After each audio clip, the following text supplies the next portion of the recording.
예, 안녕하세요. 자, 2019년도 행시 기출문제를 같이 풀이를 해보도록 하겠습니다. 어, 난이도가 조금은 느껴지는 문제들이 상당히 좀 있었고, 또 이제 기출문제는 그 배점을 좀 잘 보셔야 돼요. 예, 배점을 봐서 이제 이 배점에 맞춰서 어떠한 답안을 작성해야 되는지까지도 같이 검토를 좀 해주셔야 될 것 같습니다. 2019년도 행시 1문부터 같이 한번 보도록 하겠습니다. 해설지를 같이 눈으로 봐주시면서 이제 진행을 해주시면 되고요. 문제는 풀어보고 오셔야 돼요. 기업 A는 생산 과정에서 부정적 외부 효과를 유발하는 오염물질을 배출하고 있습니다. 해당 오염물질의 배출량이 알파벳으로 2라고 적혀 있고, 이제 한계 저감 비용 함수가 이제 어렵지 않게 -2 플러스 숫자 2로 되어 있죠. 사회적 한계 피해액이 A 곱하기 2입니다. 근데 이제 A의 범위를 주었고요. 이제 A가 지금 현재 정해져 있는 숫자가 아니기 때문에 이제 일단은 그 미지수로 되어 있다라면은 여기에 무언가 약간 조금 답안을 확장할 수 있는 부분이 있지 않을까 이렇게 고민을 하고 문제를 읽으셔야 되고요. 배출 총량을 직접 규제하는 방식 그리고 가격을 부과하는 방식 두 가지 중 하나를 선택해서 여러 가지 이제 질문들을 진행을 합니다. 1번 배출 총량 규제 시 최적 배출량 수준 2스타와 가격 규제 시 오염물질 한 단위당 부과해야 하는 가격 P스타를 각각 구하시오. 굉장히 쉬운 문제입니다. 그 문제에서 한계 저감 비용이라고 적어놨잖아요. 한계 저감 비용을 일반적으로 우리가 이제 MAC라는 표현을 많이 쓰죠. MAC, Marginal Abatement Cost라고 보통 이야기를 합니다. 자, 실제로 우리가 그림을 그려야 한다면 그래프의 이쪽이 오염 배출량으로 설정되어 있는데요. 사회적 한계 피해액은 오염량이 증가함에 따라서 체증하는 형태이고 기본적으로 MAC라는 것은 오염량을 줄이는 방향에서 이런 식으로 체증하는 형태를 보통 이제 MAC라고 이제 두고 있기 때문에 따라서 이제 미분하는 방식이 좀 다릅니다. 물론 지금은 한계 비용을 줬지만 TAC라는 그 수식이 존재한다면은 이거는 이제 그 가로축 변수에서 왼쪽으로 가면서 적분한 게 MAC를 적분한 게 TAC가 되잖아요. 따라서 여기 이제 2라는 부분이 평범하게 미분이 들어가는 것이 아니고 -2를 기준으로 이제 미분이 들어가게 됩니다. 물론 이 문제에서 미분한 수식을 줬기 때문에 거기에서 이제 감점될 요인은 없죠. 자, MAC 곡선은 그냥 그야말로 문제에서 그려지는 대로 이제 이 기준으로 세로축이 이제 P로 설정되어 있다라면은 이제 이 절편이 2고요. 쭉 떨어져서 가로축 절편도 2. 자, 이게 바로 MAC 곡선이라고 볼 수가 있겠죠. SMC 곡선은 사회적인 한계 피해, 아니 죄송합니다. 사회적으로 이제 발생시키는 피해액을 말하는 것이기 때문에 이제 소셜 마지널 데미지라는 표현을 많이 쓰잖아요. 문제에서 A 곱하기 2라고 설정을 했기 때문에 원점에서 뻗는 직선의 형태라고 볼 수가 있겠습니다. 근데 그 범위가 실제로 0과 2 사이 값이기 때문에 좀 가파를 수도 있고요. 이제 완만할 수도 있습니다. 일단 첫 번째 문제에서는 뭐 오해 소지가 전혀 없는 것이 그 둘 사이의 교점을 구하라는 것이죠. 일단은 여러분들이 목차를 짜는 과정에서는 우선 첫 번째 목차를 짜실 때에는 이제 MAC하고 SMD를 간단하게 설명하실 필요가 있습니다. 해설지에 적혀 있는 것처럼. 그리고 이제 사회적으로 최적인 좌표가 그림을 그렸을 때 이 교점일 수밖에 없는 것도 부연적으로 설명을 한다면은 뭐 감점의 요인이 거의 없겠죠. 이 교점 기준으로 왼쪽에서는 오염물질을 방출하는 과정에서 사회적인 비용이 이런 식으로 오른쪽 곡선을 따라 증가하지만 이미 발생하고 있는 총 저감 비용이 이렇게 밑으로 떨어져 버리게 되잖아요. 따라서 이 점에서는 교점으로 갔을 때 베스트가 되고 이런 점에서는 같은 방식으로 설명하셔가지고 교점으로 이동할 때 최적 좌표가 나온다라는 설명을 해주신다면은 여기서 뭐 1번 문제에서는 사실 뭐 배점이 높지도 않았고 간단하게 뭐 그림도 하나 그려주셔야 될 것 같고 균형 구하는 것 자체도 미지수가 포함되어 있지만 뭐 그렇게 어려운 개념은 아니기 때문에 해설지에 있는 것처럼 1 플러스 a분의 2 그리고 1 플러스 a분의 2a라는 각각 이제 E값 최저값하고요. P값 최저값을 도출하시면 뭐 무리가 없겠습니다. 뭐 추가적으로 해설할 건 별로 없고요. 자, 두 번째 문제로 넘어가 보시죠. 기업의 실제 한계 저감 비용이 마이너스 2 플러스 2임에도 불구하고 정보의 한계로 정부가 이를 착각하고 있습니다. 마이너스 2 플러스 3으로 잘못 알고 있는데요. 정부가 잘못된 정보를 바탕으로 이제 배출 총량 규제를 선택할 때 발생하는 사회적인 손실을 구하라고 합니다. 사실 간단하게 이미 앞쪽에서 설명하시면 두 번째 문제 넘어가서는 자중 손실의 크기를 구할 때 자중 손실이 왜 거기가 나오는지에 대한 설명을 하실 필요가 없어지게 되죠. 이 최적좌표인 E 스타점과 최적좌표인 P 스타점을 기준으로 왼쪽에 위치하면은 오른쪽으로 가면서 이러한 삼각형이 사회적으로 개선이 되는 득이 되는 것이고요.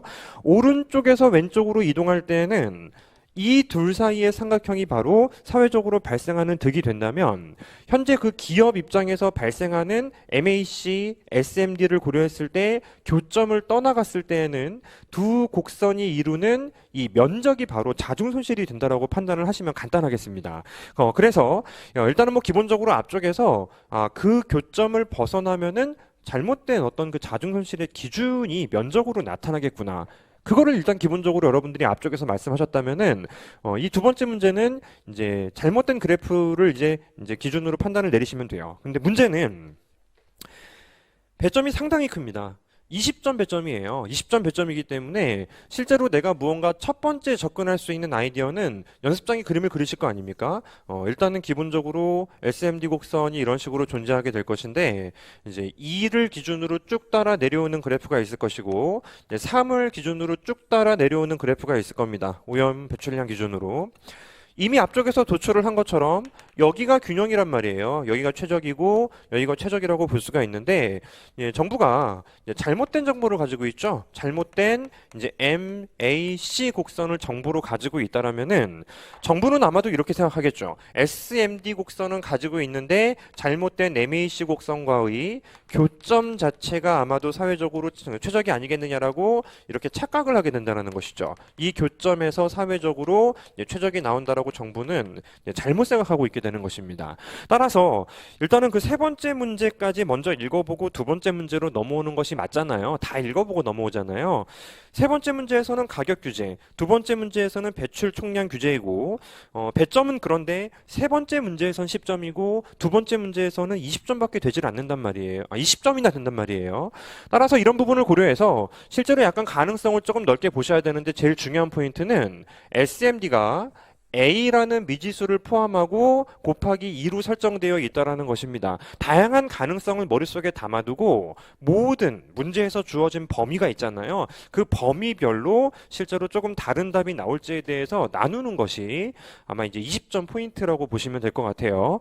자, 그냥 평범하게 SMD 곡선을 뭐 얘네들하고 기울기 차이 나지 않게 그림을 그려주신다면은 자, SMD 곡선과 잘못된 MAC죠. 마이너스 2 플러스 3으로 정부가 오인하고 있는 두 개의 교점이요. 어렵지 않게 구할 수가 있습니다. 이 교점에서 정부는 이거를 명령을 내릴 것이고 가격 규제라면 세 번째 문제이지만 이 교점에서 자 이렇게 설정된 가격을 지시를 하게 되겠죠. 자 총량 규제를 했을 때는 1 플러스 A분의 3이라는 이 교점이 등장하게 됩니다. 자 지금 보시는 것처럼 여기 적혀 있는 2라는 숫자에 대해서 의미를 조금만 생각해 보시면은 아무런 규제가 없다면 이 배출하는 기업은 오염물질을 최대한 이만큼 배출할 것이다라는 정보인 거예요. 따라서 이만큼 배출을 하겠다라는 정보를 기준으로 오염 배출량을 줄이게 만드는 것이 아마도 정부 입장에서는 최적인 목표가 될 거라고 판단이 되는데요. 이가 감소하기 위해서는 이제 기본적으로 1 플러스 A분의 3이라는 크기 자체는 2보다는 작아야 되겠죠. 그죠? 2보다는 작아야 될 것인데 실제로 이제 SMD 곡선을 다음 페이지 보시면은 제가 굉장히 완만하게 그려놓은 게 있어요. 완만하게 그려놨을 때 교점은 2를 초과할 수도 있구나. 따라서 실질적으로 이제 그 교점 기준으로 1 플러스 A분의 3이라고 정부가 도출한 수치가 2를 넘지 못하는 경우와 2를 초과하는 경우로 나눠서 답안을 작성하면 되겠다라는 생각을 갖고 이 문제를 해결하시면 되는 겁니다. 그래서 실질적으로 이제 목차가 둘로 크게 나뉘게 돼요. 해설지 보시는 것처럼 이제 A 값이 2분의 1보다 큰 영역입니다. 2분의 1까지도 포함해도 큰 지장은 없으므로 제가 포함시켰는데요. 0과 2 사이 값이라고 했으니까요. A가 이 범위에 위치하게 되면은 실제로 2를 따라서 쭉 올라갔을 때 만나는 교점 SMD 곡선이 그거보다는 같거나 왼쪽 위에서 관통하지 않겠느냐라고 파악을 하실 수가 있게 되는 것이고, 정부 입장에서는 1 플러스 A분의 3이라는 과제를 두고 이제 배출량을 규제를 하게 될 것입니다.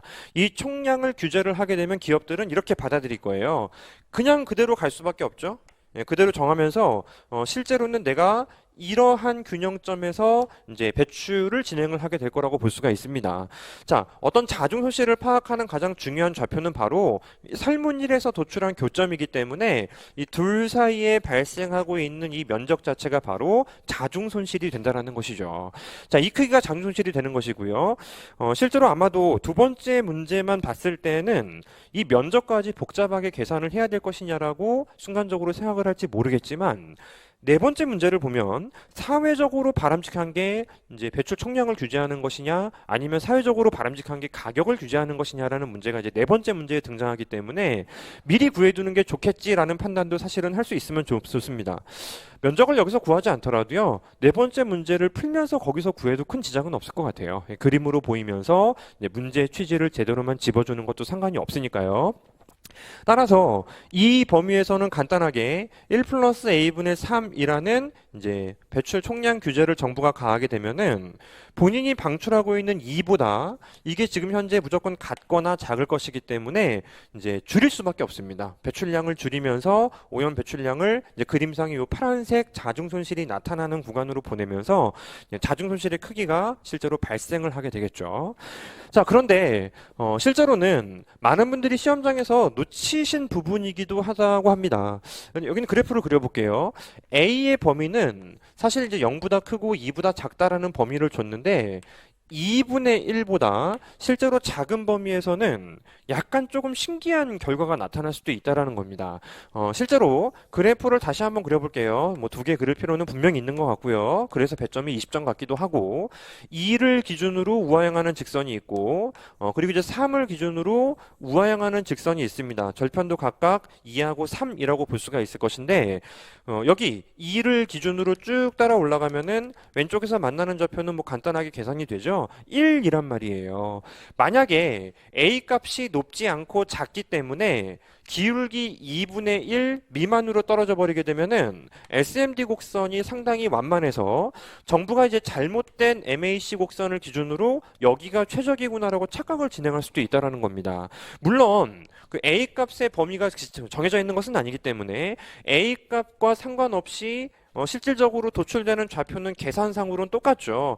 마찬가지로 1 플러스 A분의 3이라고 볼 수가 있는데, 문제는 정부가 이제 그 규제를 가하는 과정에서 이를 이런 식으로 합시다라고 정했을 때 1 플러스 A분의 3이라고 볼 수가 있거든요. 그게 2보다 커져버리면은 실제로 왼쪽에 있는 테마하고 조금 달라질 수가 있다라는 거죠. 따라서 이렇게 최적 이 값이 2보다 커져버리는 상황이 발생하게 되면은 기업은 현재 자유롭게 배출을 했을 때 2라는 수량을 배출하게 됩니다. 그 이상을 배출할 수는 없어요. 내가 지금 현재 이윤국 대화를 추구하고 있는 과정에서 오염물질을 자유롭게 배출을 했을 때 이제 방출량이 2라고 떨어져 있는 것이기 때문에 그 이상을 방출할 수는 없게 되는 것이고, 따라서 이런 경우에 기업의 방출량은 1에서는 정해진 대로 방출을 하지만 두 번째 문제에선 이게 아니고 2만큼만 방출을 하게 되는 것입니다. 따라서 숫자 2만큼 방출을 하는 이런 점이 실제로 기업의 행동 선택 기준이 될 것이고요. 그림상으로 보이시는 것처럼 이렇게 오른쪽 영역만큼이 바로 사회적으로 발생하는 자중 손실이라고 볼 수가 있어요. 자, 네 번째 문제를 풀기 위해서 사실은 자중 손실을 수치화시키는 것이 의미가 있는데 여기서 이제 우리가 이제 경제학 답안을 작성할 때 보통 이런 말씀을 드리잖아요. 구할 수 있는 숫자, 구할 수 있는 뭐 문자 모양이라도 구할 수 있는 숫자가 있다라면은 구하지 않고 넘어가는 것이 사실은 너무 이제 불안한 일인 것 같습니다. 그래서 아마도 두 번째 문제에서 이 자중 손실의 크기를 해설지에 있는 것처럼 첫 번째 케이스는 2 더하기 2a분의 1이다라고 도출을 하게 될 것이고요. 다음 페이지 보시면은 이제 a가 2분의 1보다 작은 경우에는 자중손실의 크기는 1 더하기 a분의 2a의 제곱이다라고 삼각형의 면적을 밑변 높이 2분의 1 하셔가지고 아마도 도출을 해두실 가능성이 매우 높지 않겠나라는 생각이 들어요. 하지만 제 생각에는 여기서 자중손실의 크기를 구하라라는 측면 자체는 네 번째 문제를 풀기 위해서 필요하게 되는 것이죠. 사실 두 번째 문제 끝자락 보세요. 사회적 손실을 구하고 그림으로 설명하시오. 그림으로 나타내는 것만 하는 게 아니고 사회적 손실까지 구하라고 되어 있잖아요. 따라서 두 번째 문제에서 이 크기를 도출하는 것도 의미가 있겠습니다. 자, 세 번째 문제를 보겠습니다. 가격 규제를 하는 경우에 일반적으로 이제 그 앞쪽에서 달성되는 배출 총량을 규제하는 거하고는 조금 달라지게 될 것인데요. 가격으로 규제를 하고 있다라는 것은 세 번째 설문삼의 해결은 제가 해설지를 좀 짧게 적었죠. 여기서 바로 해결할 수 있어요. 이 상태에서는 SMD 곡선과 잘못된 MAC의 교점의 가격이 설정되면 그 가격을 쏴주는 것을 요청하게 됩니다. 교점 구하는 거 별로 어려운 일이 아닌데 1 플러스 A분의 3A라는 가격이 설정이 될 거 아니겠습니까? 그대로 쏴주라는 것인데요. 자, 문제는 여기서 만약에 여러분들이 배점이 앞쪽에서 그림을 그냥 쓰면 될 것 같고 조금 과하지 않냐라고 판단이 되면은 첫 번째, 가격 규제 시 기업의 행동에 대해서 간단하게 언급을 하는 것도 나름대로는 의미가 있다고 판단이 돼요. 본인이 실질적으로 정부가 가격을 이런 식으로 규제를 가해버리면은 이런 곡선이 본인의 곡선이라고 전제를 했을 때 왜 자신의 MAC 곡선과 이렇게 만나는 점을 기준으로 배출량을 결정하는지에 대한 서술을 하시면 될 것 같은데요. 가격 규제를 합니다. 이만큼의 가격을 설정해서 실제로 배출량에 대해서 가격을 때려버린다는 의미를 갖잖아요. 왼쪽에서는 가격보다 줄일 때 비용이 높기 때문에 이 점으로 오는 것이고, 오른쪽에서는 내가 늘리고 차라리 가격을 지불하는 것이 낫겠다라고 판단할 수 있기 때문에 따라서 이 점으로 이동할 수 있게 되는 것입니다. 이 가격이라는 건 어떻게 보면은 오염 배출권을 이제 그 오염 배출 이제 조세 같은 느낌이 되는 거죠. 피구 조세 같은 느낌이 드는 겁니다. 따라서 실질적으로 그림은 제가 여기서 쓸 것인데 왜 이 점에서 가격 기준으로 여기가 기업의 행동이 될 것인지를 간단하게 언급하시고, 나머지는 앞에 그림 그려놨으니 다시 그릴 필요는 없어 보이고요. 그냥 다시 한번 이제 분석을 좀 진행하시면 될 것 같아요. 영역별로 차이가 나지만 결과는 똑같습니다. 왜냐하면 왼쪽에 있는 그래프에서는 가격이 이렇게 정해지면요, 자신의 곡선 따라서 여기에서 기본적으로 자신이 얼마만큼 오용량을 방출해야 되겠다라고 생각을 하게 될 것이고, 다시 오른쪽 그래프요. 오른쪽에선 여기잖아요. 이 교점을 기준으로 가격을 정해버리면은 바로 이곳에서 자신의 MAC 곡선과 만나는 점에서 배출 총량을 결정하게 되는데요. 최적의 기준으로 왼쪽에 있는 크기가 바로 자중 손실이 되는 것입니다. 여기도 마찬가지로 최적이다라고 판단되는 기준으로 왼쪽 영역이 바로 자중 손실이 되는 것이죠. 자, 이렇게 앞쪽에 그려져 있는 그림에 그냥 덧대서 하시면 될 것 같고요. 새롭게 꼭 그림을 그려야지 점수가 나가는 게 아닙니다. 여러분들 답에 정답이 제대로 맞춰 있으면은 바로 점수가 나가는 것이고, 단색으로 답안을 작성하시기 때문에 이왕이면은 여기 이제 마킹하시면 좋겠죠. 이제 이 규제시 또는 이쪽에서는 P 규제시 이런 식으로 여러분들이 미리 좀 마킹을 해두면은 채점하시는 분이 두 개 있는 것처럼 채점을 해주실 거예요. 여기도 마찬가지로 이 규제시, 이쪽은 P 규제시 이렇게 명시를 하시면 되겠습니다. 제 해설지는 또 페이지가 넘어가 버려서 혹시나 모르는 마음에 이제 그래프를 다시 한번 그려놨는데 왼쪽에 있는 그래프 거는 다시 그리지 않았어요. 실제로도 이렇게 진행을 해주시면 되는 거죠.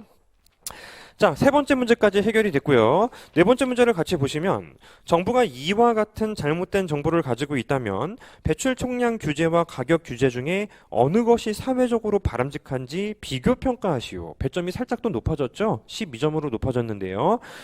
따라서 이제 두 가지 케이스를 여기서 또 나누셔야 될 것 같습니다. 이미 계산은 앞쪽에서 많이 했기 때문에 그 계산 배점을 준 것은 아닌 것 같고, 네 번째에서는 자중 손실이 작은 쪽이 바람직하다라는 답을 이제 시키는 것 같은데요. 그럼에도 배점이 12점이면은 생각보다 이제 작진 않단 말이에요.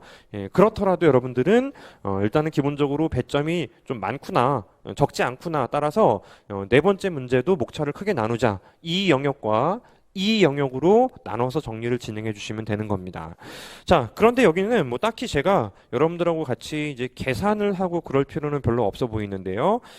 만약에 총량 규제를 하게 되면은 자중손실은 이미 설문 2에서 도출한 것처럼 이 오른쪽 파란색 영역이잖아요. 이 영역은 2 플러스 2a분의 1입니다. 해설지에 제가 이제 도출을 해서 적어 놨는데 여러분들은 뭐 연습하실 때는 다시 한번 계산을 해보시는 것도 훈련은 되겠죠.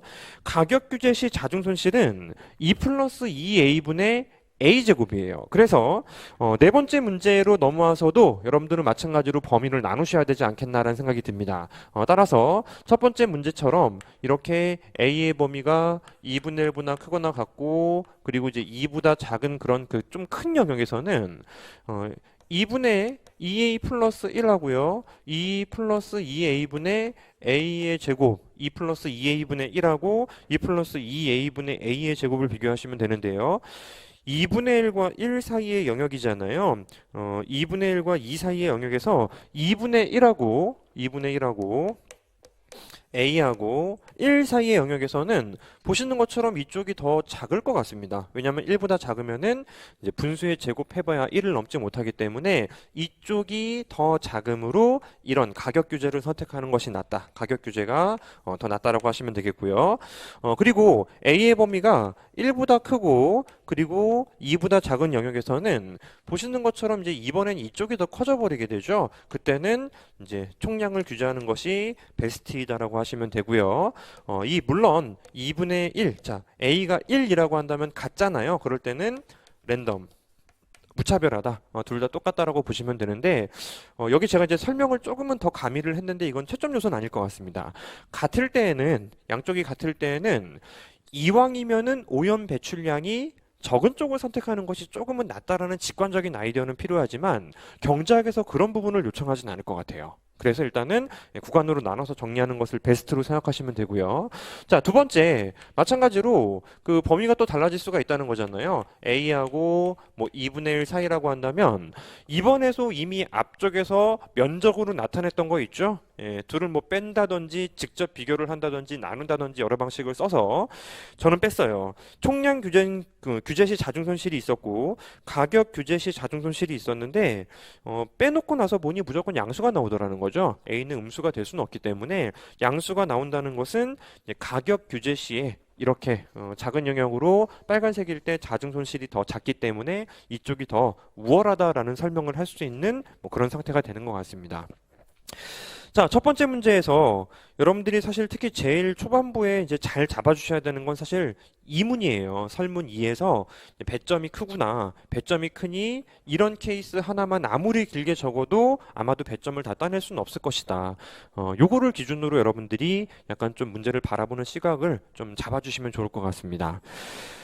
2문으로 넘어갈게요. 2019년도 행시 2문으로 넘어가 보도록 하겠습니다. 이 두 번째 문제는 이제 1번 문제가 배점이 조금 컸어요. 두 번째 문제가 배점이 조금은 작았었는데 두 번째 문제는 그야말로 교과서에 있는 내용을 그대로 옮겨 적고 그냥 말로 풀면 충분한 문제라고 판단이 되고요.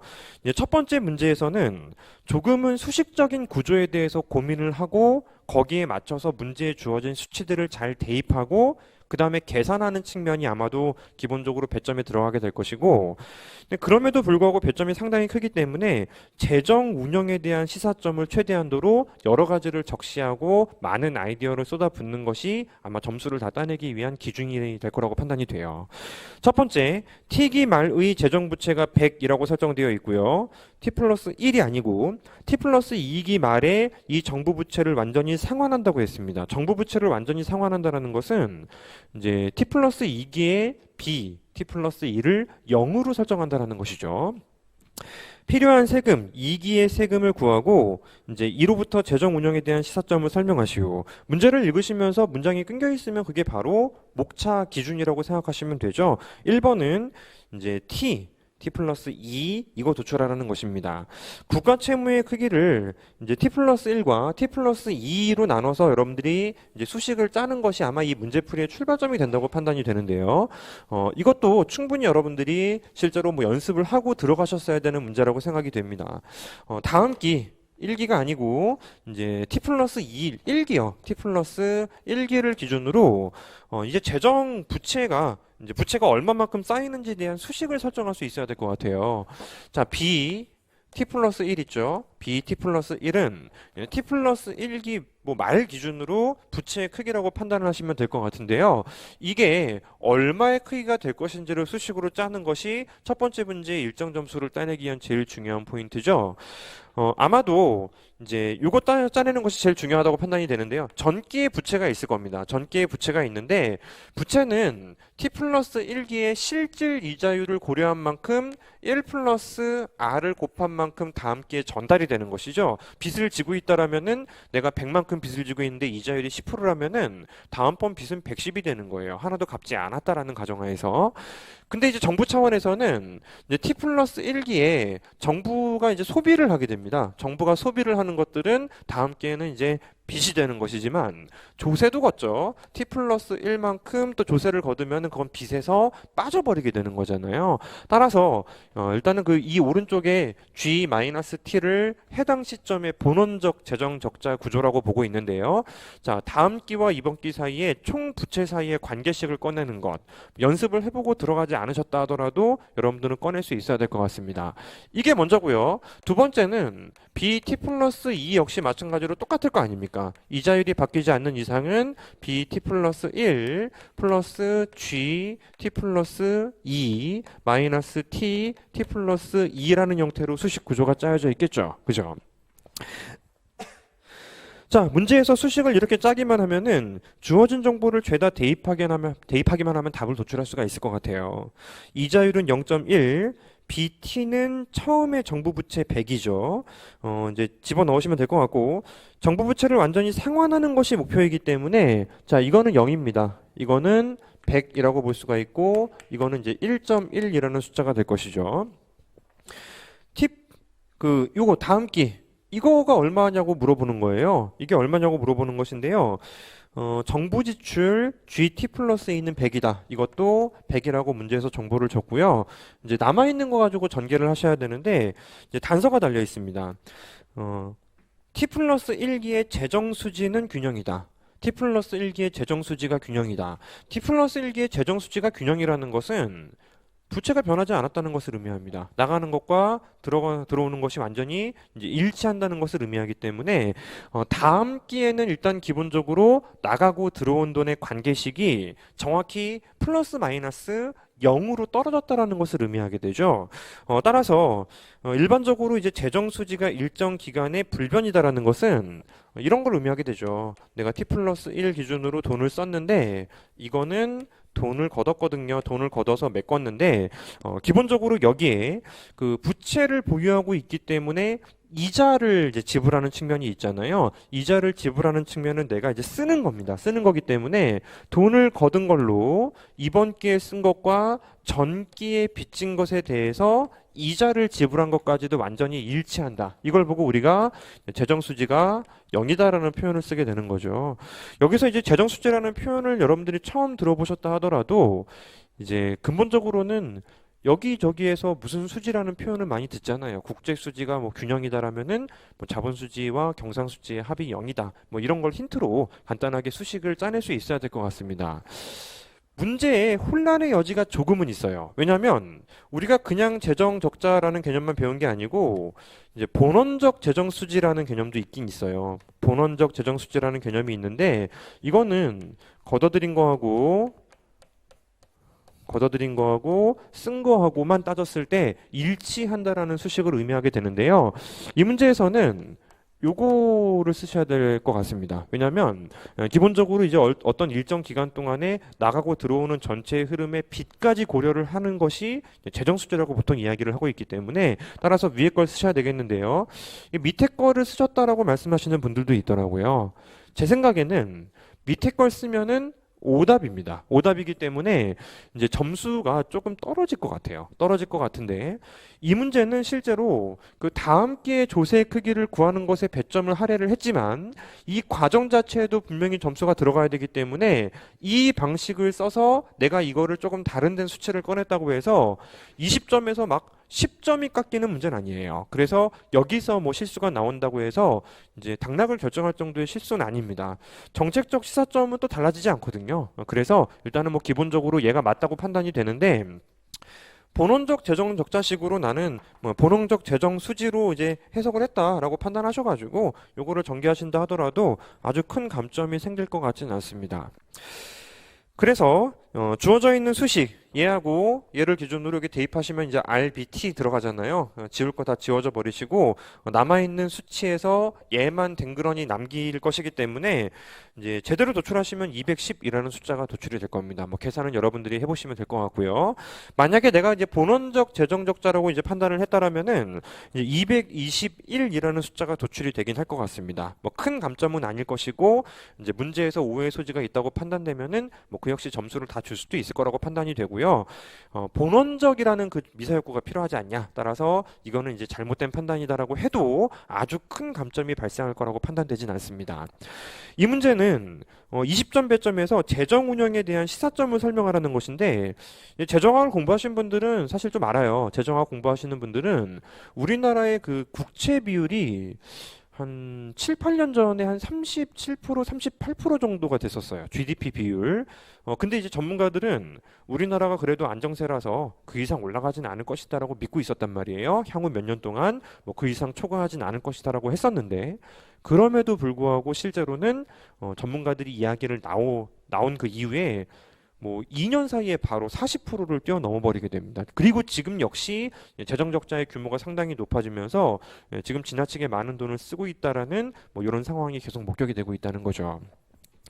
따라서 여기 이제 그 시사점을 설명하는 부분에 대해서는 다양한 아이디어를 최대한도로 여러분들이 좀 쏟아 부어주시는 것이 굉장히 좀 의미가 좀 있을 것 같은데요.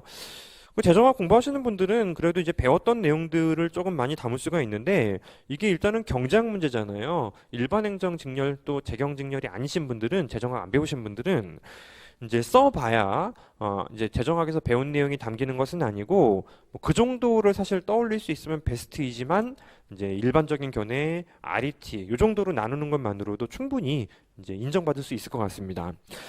재정 운영에 대한 시사점이요. T기의 재정 적자가 T 플러스 2기의 증세로 다가오는데 그 증세의 크기가 상당히 크다는 것을 목격하시면 돼요. 뭐 210이라면서요. 원래 이제 100 정도는 그냥 걷는 거라면은 플러스 10이 되는 거죠. 100 쓰니까 100은 걷어야 돼요. 근데 200이 아니고 이제 210이라는 것은 기본적으로 내가 이제 T기에 이제 부채가 존재하는 것을 위해서 다음 기, 다다음 기로 미루면은 더 큰 증세가 필요하다는 것을 의미하잖아요. 근데 이제 그 기본적으로 이제 다다음 기에 증세가 발생하는 그 이유가 이번 기에 돈을 쓰면서 이번 기회 후생의 증대에 관여가 되었다라면은 그거는 이제 시점을 기준으로는 세대 간 정가라는 표현을 쓰기도 합니다.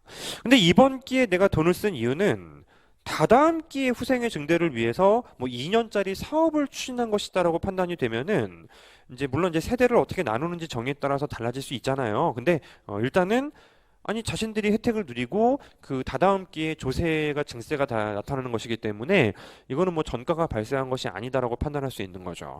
사실은 이번 기에 100을 쓰면서 다음 기에 플러스 다다음 기에 플러스 10이라는 증세가 발생했는데 다다음 기에 이제 이득이 막 플러스 40, 50 가버리면은 그건 정부의 정당성을 또 입증해주는 또 굉장히 좋은 사례가 될 수 있습니다. 문제에서 약간 이제 때린 거죠. 지금 이제 상당히 재정 적자를 감수하면서 정부가 이제 어떤 재정을 운영을 하고 있는데 이게 과연 이제 앞으로 향후 경제를 이제 끌어올리는 원동력으로 활용이 될 수 있을 것이냐. 이거를 조금 이제 지적하는 문제입니다. 웬만하면 기출 문제가 이제 최근의 정책을 이렇게 막 비판하는 문제는 잘 안 나와요. 잘 안 나오고 눈치를 보는 것 같아요. 지난 것들은 물어보지만 최근 걸 잘 물어보지 않는데 여기는 물어봤네요. 여기는 이제 지금 돈을 막 쓰고 있는데 뭐 선거철이라 더 쓰는지도 모르겠고 또 특수한 상황이 있으면 더 쓰겠죠. 이런 것들이 과연 이제 다다음 기 그리고 그 다음 기 앞으로 이제 쭉 지속되는 경제의 성장을 이끌 수 있는 원동력이 될 것이냐. 그렇지 않다면 다다음 기로 빚만 그 감당을 추가시키는 것이고 이제 이거는 뭐 사실 바람직하지 않다라는 거죠.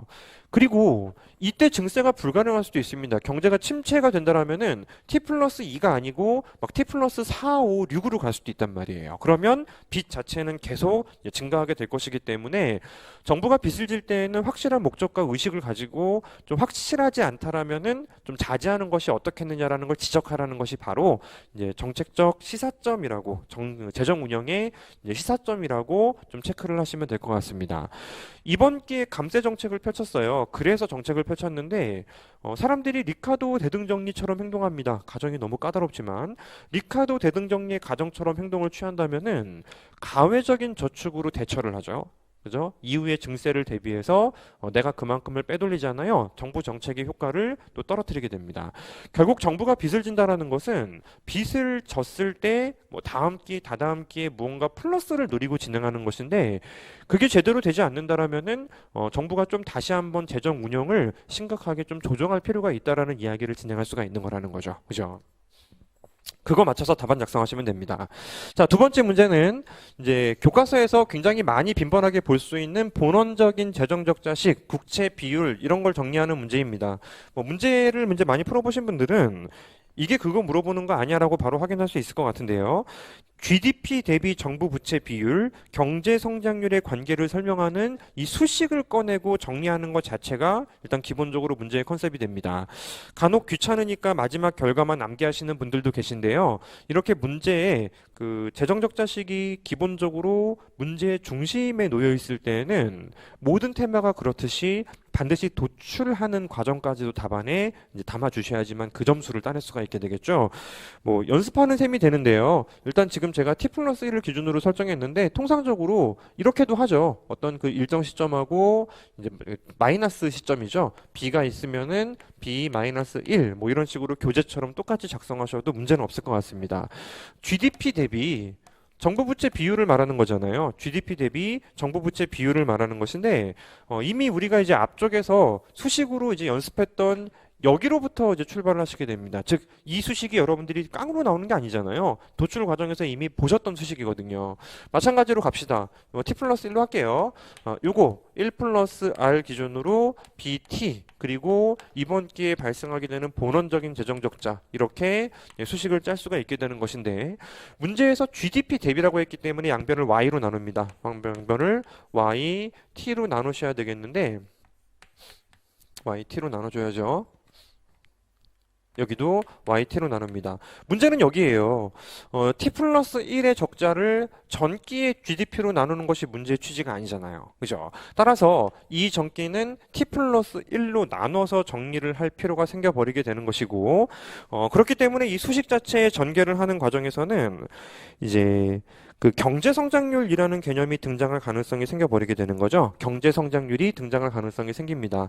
여기에 분자의 YT 플러스 1, 분모의 이제 YT 이렇게 들어가게 되면은 되죠. 자, 뭐 이 과정으로 수식을 여러분들이 정리하시는 것도 하나의 방법이 될 것이고 어떤 시점의 재정 적자라는 측면이 기본적으로는 이제 오른쪽으로 수식을 전개해서 넘기게 되면은 간단하게 지금 교재에 나와 있는 것처럼 수식을 짤 수도 있을 것 같습니다. 실제로 어떤 시점을 기준으로 가만 T 플러스 전기잖아요. 죄송합니다. T 플러스 1이지. 이쪽에 T 플러스 1 깔아주시고 좀 헷갈렸네요. 자, 이쪽이 아니고요. 여기가 이제 정리가 돼야죠. 여기 T 플러스 1 깔아주시고 분자에 T 플러스 1 YT 깔아주셔야지만 의미가 생기는 것이죠. 자, 이렇게 그 교재에 있는 것처럼 수식을 따주시면은 전체를 다음 기에 대한 재정적자 비율 나오고요. 또 이번 그 다음 기에 대한 t 플러스 1이 나오는데 전기에 대한 부채가 포함되어서 출발이 되는 거잖아요. 따라서 이거는 이제 왼쪽에 놔두시면 되겠네요. t 플러스 1 놔두시고 분자에 있는 b t 플러스 1을 놔주시고요. 이쪽에서 요거 보세요. 요거. 이 부분이 실제로는 분자가 그 t기의 GDP고 t 플러스 1은 다음 기의 GDP가 되는 것입니다. 그래서 얘는 1 플러스 경제성장률의 역수라고 볼 수가 있어요. 1 플러스 경제성장률의 역수이기 때문에 수식을 재차 정리하면은 1 플러스 g분의 1 플러스 r로 바꿔줄 수가 있고요. 남아있는 부분은 yt분의 bt라고 수식을 전개할 수가 있게 되는 것이죠. 그리고 오른쪽은 gt 플러스 1 기준으로 이렇게 본원적인 재정적자가 변화하는 비율을 수식으로 전개를 할 수가 있을 것 같습니다. 자, 여기까지 하셨으면은 이제 요거 보셔야 돼요. 요거 지금 그 해설지 보시면 단 하면서 수식 전개한 거 있잖아요. 예, 로그를 씌워서 전개하는 방법도 있는데 훨씬 더 이제 확실한 방법은 이와 같습니다. 분자 분모에 1 플러스 g분의 1 플러스 r 수식 자체에 분자 분모에 1 마이너스 g를 곱하세요. 이건 뭐 요령이니까 기억하셔야 되고, 그럼 1 플러스 1 마이너스 g의 제곱분의 1 플러스 r 마이너스 g 마이너스 rg가 되는 것이죠. 예, 각각은 큰 의미가 있는 숫자이지만 rg하고 g의 제곱은 뭐 작은 숫자라고 볼 수가 있겠습니다. 그리고 뭐 똑같이 빠져있기 때문에 얘는 대략적으로 1 플러스 r 마이너스 g 이렇게 수식이 전개가 되는 것이죠. 따라서 이 수치를 여기 대입하시고 1만 왼쪽으로 넘기고 정리하시면 yt 플러스 1분의 bt 플러스 1 마이너스 yt분의 bt 이렇게 수식이 정리가 되고요. 남아있는 것만 쭉 적으시면은 r 마이너스 g yt분의 bt 그리고 플러스 yt 플러스 1분의 이제 gt 플러스 1 t 플러스 1 이렇게 수식을 전개할 수가 있습니다. 자, 이거는 이제 가끔 모의고사에서도 제가 출제하는 정말 기계적으로 하셔야 되는 작업이죠. 여기서부터 여기까지는 시간을 들이지 말고 굉장히 좀 빠른 속도로 전개를 하셔야 되는 작업이에요. 저도 뭐 순간적으로 헷갈린 게 보통 이제 그 이번 기 전기로 하다 보니 요거를 제가 실수를 간단하게 좀 했었던 것 같습니다. 뭐 그런 실수가 뭐 시험장에 있더라도 여러분들은 기계적으로 빨리 해결하시면 좋겠고요. 그리고 문제에 대한 답을 하시면 돼요. 경제 성장률하고 이 비율 사이의 변화에 대한 관계가 어떻게 되는 것이냐. 공부하셨죠? 이거를 줄이고 싶어요. 이걸 줄이고 싶으면은 얘를 줄이거나 얘를 늘리거나 얘를 줄이거나 얘를 늘리면 됩니다. 그죠? 둘 사이의 비율을 이제 조정을 하고 싶다라면은 이자율을 떨어뜨리거나 얘를 줄이거나 이자율을 떨어뜨리거나 얘를 조금 덜 쓰거나 조세를 더 걷거나 또는 경제 성장률이 높아지면 됩니다. 우리가 이제 교과서에서 공부를 하실 때는 보통 이게 그래도 건드릴 수 있는 정책이라는 거죠. 재정 지출을 줄이는 거 쉽지 않습니다. 조세를 증세하는 거는 정치적인 문제로 조금 더 어렵고요. 경제 성장률은 어떻게 할 수가 없는 부분이기 때문에 그래서 우리가 일반적으로 확장적인 통화 정책의 유인이 생긴다라고 공부를 하는 부분인데요. 그래도 이 문제는 할 수 있냐의 문제가 아니고 관계를 물었기 때문에 간단하게 코멘트한 이후에 정부 지출, 경제 성장률이 증가하게 되면은 이 전체 비율이 감소하는 반비례 관계를 갖습니다라고 전개하시면 되는 거죠. 여기 정책적 시사점을 또 담아야 되는지에 대해서는 조금 의문이 들어요. 왜냐하면 설문 1에서 이미 적을 말들은 다 적어놔야 되기 때문에 그런 것인데요. 만약에 무언가를 적어야 된다면 이 정도일 것 같습니다. 설문 1에서 검토한 것처럼 정부가 재정 적자를 좀 감수를 한다 하더라도 국채 비율이 조금 이제 좀 부담되는 수준으로 감수를 한다 하더라도 그게 경제 성장률을 끌어올리면은 앞으로 부채 비율은 줄어들기 때문에 나름대로 괜찮은 정책이다. 하지만 설문일에서 비판한 것처럼 과연 정부가 제대로 된 그런 그 방향성을 갖고 예측을 제대로 해서 운영하고 있는 것이냐?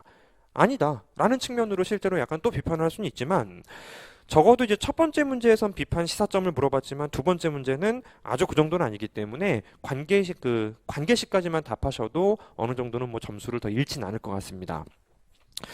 두 번째 문제는 이제 정부 부채와 관련된 문제였어요. 정부 부채와 관련된 문제였고 어쩌면 이제 최근에 많이들 이야기를 해요. 정부 부채 비율이 너무 많이 올라간다는 거죠. 정부가 너무 많이 쓰고 있고 조세는 자꾸 줄여주는 약간 보여주기식 정책을 많이 진행하는 것에 대해서 간접적으로 문제를 통해 약간은 비판하는 측면의 이런 질문이 실제로 두 번째 문제로 설정된 것 같습니다.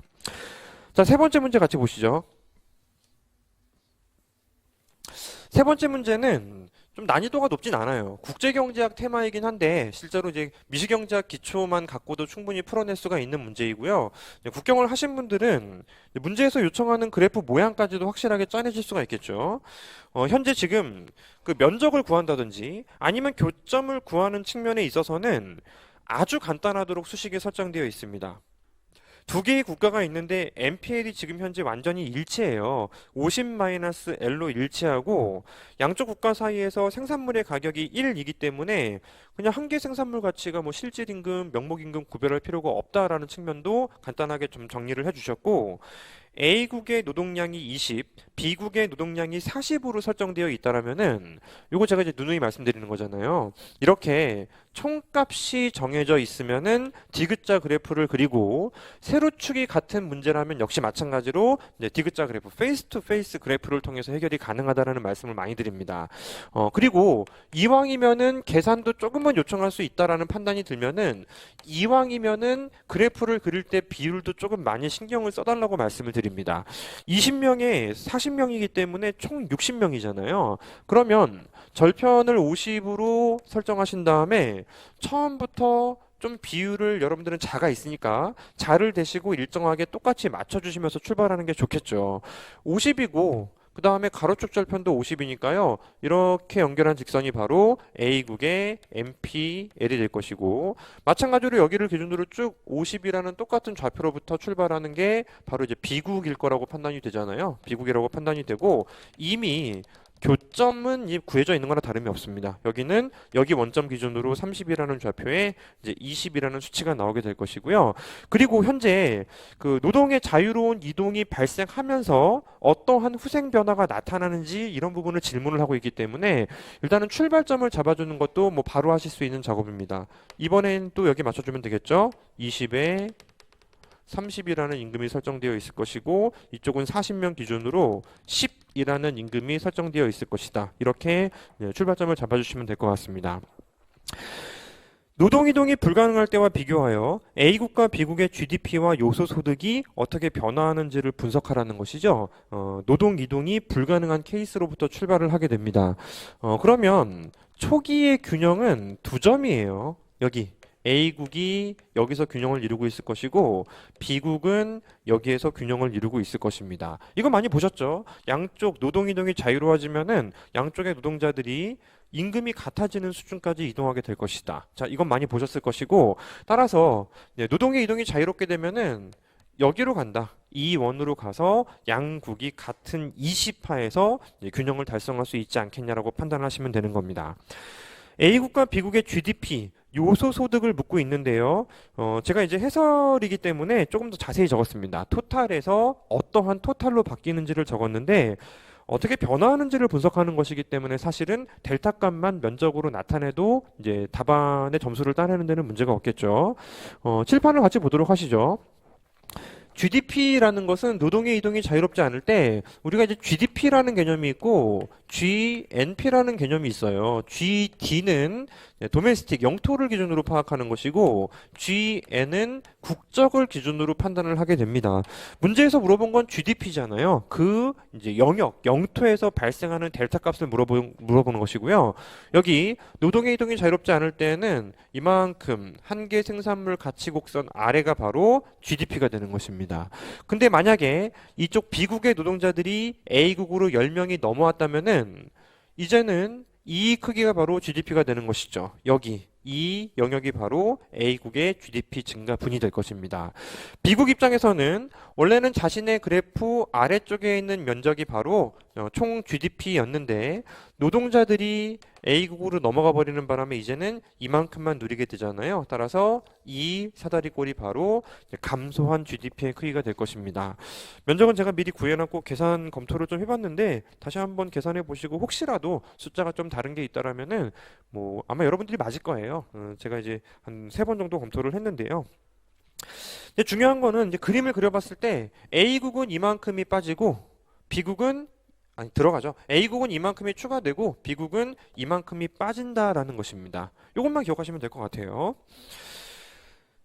요소 소득은 어떻게 변화하는지 분석하시오. 노동의 이동이 자유롭다고 했지 자본의 이동이 자유롭다고는 하지 않았기 때문에 자본가들은 해당 영토에 그대로 머물러 있습니다. 보세요. 클라크 윅스티디의 완전분배 정리가 성립된다고 가정을 하시죠. 그러면은 이 GDP에서 노동자의 몫이 이만큼이라면은 자본이 기여한 몫을 자본이 챙겨가면서 위에 있는 삼각형이 바로 자본가들의 몫이었을 겁니다. 근데 외국인 노동자가 들어오면서 자본이 조금 더 돈을 더 많이 챙겨가게 되죠. 얘하고 합친 부분이 바로 A국 자본가들의 득이 된다고 볼 수가 있고요. B국은 원래 이만큼이었습니다. 원래 이만큼이 자본가들의 몫이었는데 노동자가 빠져나가면서 남아있는 거에 위에 삼각형만 챙기기 때문에 이 세 개의 면적의 합이 바로 사다리꼴 면적의 합이 바로 이제 자본 소득의 감소분이라고 보시면 되겠습니다. 이 역시 제가 이제 정리해 놨으니까 공부하실 때 활용이 되실 거고요. 노동자의 몫이라고 볼 수가 있는데요. 이쪽 A국 노동자들은 원래 이만큼을 챙기고 있었어요. 이만큼을 챙기고 있었는데 노동자가 지금 현재 국적이 두 개죠. A국 국적이 있고 B국 국적이 있는데요. 영토를 기준으로 A국에 존재하는 노동자들의 몫의 변화를 파악하는 걸로 해석을 한다면 원래 이만큼이었는데 외국인이 들어와서 이제는 이 직사각형이 되잖아요. 이 직사각형이 되니까 마이너스 플러스라고 볼 수가 있습니다. 두 번째는 이제 만약에 A국 국적을 기준으로 A국 노동자들을 대상으로 이야기를 해야 된다라면은 이만큼 돈 벌어가는 건 외국인 주머니로 들어가기 때문에 우리 국민들 주머니는 어디에서 종사를 하건 이식을 받을 거 아니에요. 그러니까 요거만큼 사라진다라고 해석을 하시면 될 것 같습니다. B국 역시 마찬가지죠. A국의 영토를 기준으로 본다면은 원래 이만큼을 누리고 있었거든요. 이만큼을 누리고 있었는데 이제 B국에서는 이만큼을 누리게 됩니다. 따라서 이만큼을 누리죠. 사라지고 플러스 되는 부분이 발생하게 될 것이고 B국의 국적을 기준으로 파악하게 되면은 이 친구들이 이제 넘어간다라는 가정을 할 수가 있으니 이 크기만큼으로 더 소득이 올라가는 현상이 생기지 않겠습니까? 따라서 이에 맞춰가지고 이제 접근을 해주시면 될 것 같아요. 두 번째 문제가 어려운 게 아니죠. 그죠? 두 번째 문제가 어려운 게 아니고 어디를 기준으로 잡아야 할지에 대한 약간의 혼란이 올 수가 있기 때문에 문제의 난이도를 떠나서 이제 푸는 과정 자체는 어렵지가 않지만 문제를 해석하는 방법에 대해서 고민을 같이 해보려고요. A국이 최저임금을 30으로 설정한다면 A국의 보수는 그 30 밑으로 즉 20으로 떨어질 수가 없게 되는 것입니다. 그리고 A국의 GDP 요소소득이 얼마입니까? 물어보면 편한데요. 어떻게 변화하는지 분석하시오라는 부분이죠. 여기서는 약간 혼란이 올 수가 있습니다. 왜냐하면 A국이 30에서 밑으로 떨어지지 않는다면은 그 B국에 있는 노동자들이 10만큼 누리고 있는데 A국으로 넘어오고 싶어요. 왜냐하면 노동의 이동이 자유롭다고 했지 노동의 이동을 차단했다라고 하진 않았단 말이에요. 따라서 일단 이 문제는 혹시 노동의 이동이 자유로운데 어찌됐건 일자리가 있어야지만 넘어올 수 있다라고 해석을 해서 A국 노동자들이 노동의 이동을 자유롭게 허용해도 어차피 B국에서 노동자가 넘어오는 일은 없지 않냐. 이거를 물어보는 것인지, 즉 출발점을 노동의 이동이 발생하기 전을 기준으로 물어본 것인지, 아니면 첫 번째 문제에서 이 원점이 균형인데 별안간 A 국가가 최저임금을 30으로 설정하는 이 케이스를 물어본 것인지, 이 부분에 대해서 약간은 이제 혼란이 올 수가 있습니다. 보통 이 기준점을 어디로 잡으라는 거지? 왜냐하면 변화했는지를 물어봤기 때문이죠. 이동 전을 기준으로 물어본 것인지 아니면 설문 1에서처럼 이동이 된 상태에서 이제 최저임금을 설정하는 걸로 물어보는 건지에 대해서 혼란이 오면은 저는 보통 두 가지를 다 적는 게 베스트입니다라고 보통 말씀을 드려요. 이미 설문일에서 면적 등은 다 계산을 해놨기 때문에 솔직히 두 가지를 다 해도 실제로 여러분들이 이제 시간이 모자라진 않을 거라는 생각이 들긴 합니다. 근데 제가 이 문제를 봤을 때는 이런 느낌이 들어요. 1번 문제는 노동이동이 불가능할 때와 비교하라고 명시를 했잖아요. 그죠? 비교해서 본문, 국가 간의 노동이동이 자유로울 때 어떻게 변화하는지를 물어봤죠? 그죠? 따라서 첫 번째 문제는 명쾌해요. 이동이 불가능했을 때에 비해서 본문과 같은 상황이라면은 어떤 변화가 발생합니까? 라는 질문으로 해석이 되는 것이고, 두 번째 문제는 노동이동이 이루어지기 전을 비교하라고 했으면 그게 적혀 있어야 된다는 거죠. 본문에서 이미 이 원점이라는 균형이 달성될 것인데 거기에 최저임금을 더했다라고 해석하는 것이 문제의 취지에 맞다고 생각해요. 그래서 물론 저도 이제 그 시험장에서 뭐 마음이 급하면은 둘 중에 하나를 좀 생각을 이제 놓칠 수도 있겠지만은 뭐 저도 이제 사후적으로 풀어보고 말씀드리는 것이기 때문에 시험장에서 사실은 이런 기본적인 태도를 여러분들이 좀 문제를 읽어서 좀 습득을 하는 것이 맞지 않냐라는 생각이 든다라는 겁니다. 그래서 이 문제는 제 생각엔 이와 같습니다. 여기서부터 최저임금이 A국만 설정될 때의 변화에 대해서 이야기를 하자라는 거예요. 그래서 A국의 일자리가 30명이 일할 수 있었는데 20명으로 줄어드는 상황을 이야기하는 겁니다. 그러면 B국으로 누군가가 또 넘어가 줘야 되거든요. A국의 일자리가 지금 없기 때문에 B국으로 누군가가 넘어가 줘야 되겠는데 그게 A국 국민인지 B국 국민인지 알 수가 없다라는 거죠. 그죠? GDP의 변화, 1번하고 반대로 갑니다. 자본소득의 변화, 1번하고 반대로 가요. A국의 노동소득은 영토 기준으로는 상관이 없죠. 영토 기준으로는 뭐 국민들이 30을 받았건, B국에 있는 외국인이 30을 받았건, 원래 이만큼 누리던 것이 이렇게 변화하니까 뭐 혼란의 여지가 없죠. 근데 문제는 국적이라는 거죠. 최저임금이 올라가요. 우리나라가 지금 그렇죠. 최저임금이 올라갔을 때 올라가고 일자리가 줄어들 텐데 일자리를 잃어버린 사람은 전부 외국인이라는 것이고 외국인들이 다 해외로 다시 방출된다라는 것입니까? 아닐 가능성도 굉장히 높아요. 물론 이제 최저임금 설정 하에서 이제 어떤 그 임금의 부담이 상당히 높아지고 이제 자국민들을 그래도 써야지라고 생각하는 사람이 대부분이라면 모르겠지만 현실은 그렇지 않잖아요. 지금 상당히 많은 외국인 근로자들이 존재하고 있고요. 최저임금이 높아지면서 일자리가 줄었더라도 뭐 그분들이 뭐 드라마틱하게 같은 크기로 줄어서 우리 국민들은 문제가 없고 그런 경우가 아니지 않습니까? 문제를 봤을 땐 본문에서 이미 이 제로점으로 설정된 이유를 설명시키는 것이기 때문에 국적을 기준으로 이제 일자리가 줄 텐데 A국에 있는 사람들이 이제 오히려 B국으로 넘어가는 상황이 발생할 수 있지 않을까.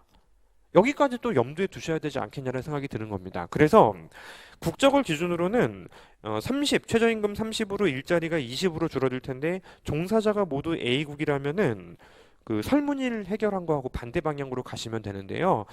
실제로 일자리를 잃어버린 사람들이 자국민이 포함되어 있다라면은 불분명하다라는 것이죠. 정확히 도출이 어렵다라고 보는 겁니다. 그래서 이 두 번째 문제 역시 마찬가지로 최근에 최저임금이 설정되는 이런 상황을 가정했을 때 약간은 국제경제학적인 요소로 여러분들에게 약간 무언가를 좀 전달을 하려고 했던 것 같습니다. 나머지는 해설지를 통해서 여러분들이 충분히 델타 값이라든지 뭐 알파벳으로 판단을 내리는 거라든지 이런 것들은 충분히 하실 수 있다고 판단이 되고요. 2019년도 행시 기출 문제는 뭐 1번을 뭐 어떻게 보면은 뭐 재정학에서 중심이 되는 내용이니까 재정학 요소가 좀 들어가 있고 두 번째는 거시에서 배우는 내용이지만 뭐 재정학적인 또 요소가 좀 들어가 있기 때문에 재정학에 좀 강점이 있는 사람들이 유리하고 세 번째 문제는 이제 미시 문제인 건 맞지만 국제경제학을 그래도 좀 공부하신 분들이 좀 조금 더 문제를 이제 봤던 문제로 좀 해결을 할 수 있는 테마였기 때문에 그래서 순수하게 경제학만 가지고 출제된 것은 뭐 없지 않았을까라는 생각이 들기도 하는 그런 구조로 설정이 되었습니다. 실제로 이제 그 산문 같은 경우는 제가 이제 그 2019년도 삼순환 때 부록으로 좀 나눠드렸어요. 부록으로 국가 간의 요소 이동에 대해서 미시 응용 파트로 나올 수 있습니다라고 부록으로 나눠드렸는데 뭐 그거 보신 분들은 잘 풀었을 거라고 생각이 되고요. 그걸 이제 보지 않으신 분들도 뭐 페이스 투 페이스를 안 그리고요. 따로 그려도 얼마든지 문제에서 물어보는 요청을 전부 다 이제 맞출 수 있었던 뭐 그런 타입의 문제라고 보시면 됩니다. 페이스 투 페이스를 꼭 그려야 되는 것은 아니고 따로 그려도 되고요. 백 투 백으로 그려도 될 것 같아요. 이렇게 그리는 거 맞죠? 이렇게 그려서 양쪽이 똑같이 생겼는데 전체가 원래는 이제 이쪽에 20명이었고 이쪽은 40명이었다. 근데 양쪽이 막대기가 일치하는 점이 어느 점이냐 이런 방식으로 구해도 전혀 문제는 없을 것 같습니다. 난이도가 조금은 느껴지는 느낌이 좀 있어요. 있지만 기본적으로 또 산문 같은 경우는 난이도에 비해서 정답은 또 맞추셔야 되는 부분이고 이제 어떤 그 문제에서 명쾌하게 명시를 안 해줬을 때에는 여러분들이 그 모든 가능성들을 다 하나도 놓치지 말고 답안으로 옮겨 적는 것 굉장히 좀 중요한 요소 중에 하나이기 때문에 뭐 그런 느낌으로 점검을 하시면 되겠습니다.